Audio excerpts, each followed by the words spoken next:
here. So I just want to share 5 tips on how we girls can celebrate Valentine's Day without getting our hearts broken.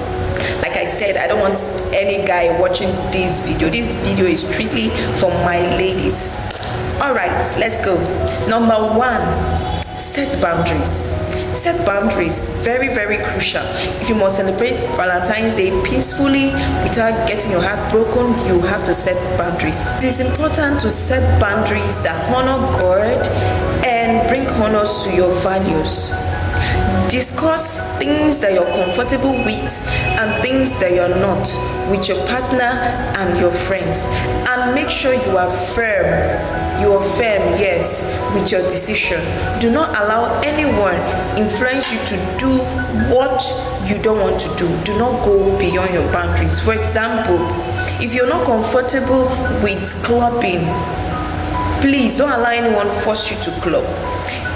If you're not comfortable visiting the opposite sex before now, please do not. And as a Christian girl, I would advise that you do not visit any male alone on Valentine's Day. Yes, take it from me.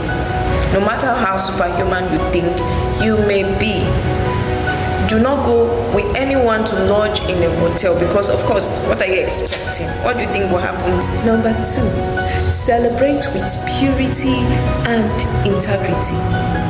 Avoid activities that may compromise your values and lead to impurity. For instance, a man is asking you to come over to a hotel with him. Obviously, you should know that that's a compromising venue, okay, which might make you compromise your integrity. So you have to say no. Also, when someone is inviting you to places when you know you're just going to be alone with him, please say no. 1 Corinthians chapter 6, 18 to 20. The Bible warns us to flee every sexual immorality. It went further to explain that every other sin committed is outside the body, but the sin of sexual immorality is against our own body, and we should know that our bodies are the temple of God. Instead, focus on fun and creative ways to celebrate your Valentine's, like going on a picnic with friends, going for church programs. There are many churches that have Valentine's Day programs. You can go there with your partner or with your friends. Okay, you can decide to have a game night with your family, or your friends. You can decide to go shopping, of course. You can decide to go shopping and sightseeing with friends. So find other fun and creative way to celebrate rather than spending it alone, especially when that person is not your husband. Number 3, avoid being greedy. Yes, greed used to put some of us and ladies to problem. Manage what you have. Before Valentine's Day, you've been okay, so why not? You can still be okay. They must not take you out. They must not buy you expensive gifts. You can buy all these things for yourself. So some of you are no longer truths. That be the problem. Oh yes. If you did not follow him to eat that fish, if you not follow him to hotel, if you not follow him for shopping, for him to buy you many things because of in the name of Valentine's gift or Valentine's Day flexing, you will not be forced to pay back with your body. So be contented with what you have. Do not be greedy. Okay? You can buy that thing for yourself instead of seeking to know or seeking to accept big gifts from people you cannot pay back. Yes. Number 4, practice self-love. Oh yes, it's a season of love. Who say you cannot love yourself? Focus on self-love. As the Bible will say, love your neighbor as you love yourself.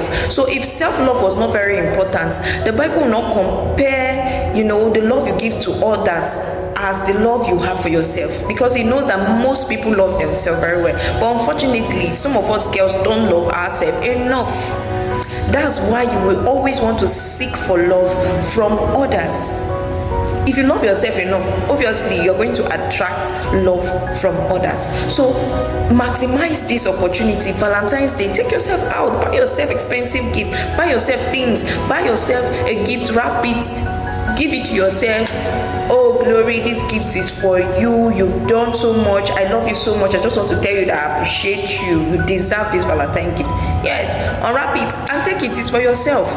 So pamper yourself, take yourself shopping, take yourself out, go to a good restaurant, eat, flex. Of course, if you have the money. If you don't have the money, buy yourself any little gift. 5, prioritize meaningful connection.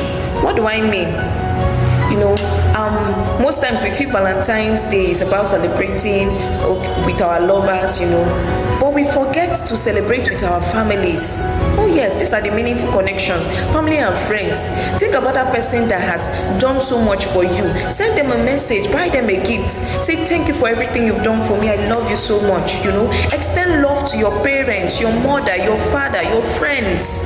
It must not be a boyfriend, it must not be a lover, it must not only be your husband's. Please express love to every other person that has deep connection with you or that have been helpful to you in one way or the other. You can buy a gift for your boss, tell them how much you appreciate everything they've done for you, tell them how much you love them. Finally, focus on God's love. Oh yes, for we know that God is love. 1 John chapter 4 verse 8 tells us that whosoever does not love does not know God, because God is love. God is love. So you cannot give what you do not have. Oh yes, underline that. You cannot give what you do not have. So this is a season of love. For you to be able to give out love, share love with others, you have to have love in you. So if you don't have a relationship with God, use this time to have connection with your Lord and Savior. Make sure you prioritize events that bring you closer to God. So instead of you going clubbing, going for endless shopping, meaningless flexing, if there's any church service that's hosting Valentine's Day event, please go there, as long as it will help you know this personality called love in the person of God. Ignoring all these tips I just gave, or deciding to celebrate your Valentine's Day carelessly or anyhow, could make you find yourself in places where you could be kidnapped or harmed or raped. Yes, because we decided not to set boundaries. You can just follow friends to places that could be risky to you. Also, because you decided not to take any of these tips that I just gave, you could be at the verge of making a wrong choice, like dating or accepting to date the wrong guy, which could harm you or break your heart later. Yes, because you were carried away by all the stuffs he will buy you and all the gifts he bought for you during Valentine's Day, so you decided to give him a yes. Deciding to celebrate your Valentine's Day carelessly or anyhow could attract you unwanted pregnancy. Oh yes, pregnancies that you never expected or you didn't plan for, which could lead to an abortion because you're not prepared for it, which could lead to damage to your womb or death. Yes, I know a few people that died because of abortion. Oh yes. Also, the guy in question can deny the pregnancy, which could make you depressed, and bring low self-esteem, feeling unwanted, feeling unloved, and many other things. You could even contract an STD. Yes, you could contract a sexually transmitted disease that is either incurable or which can damage you mentally, emotionally, and even physically, damage your health.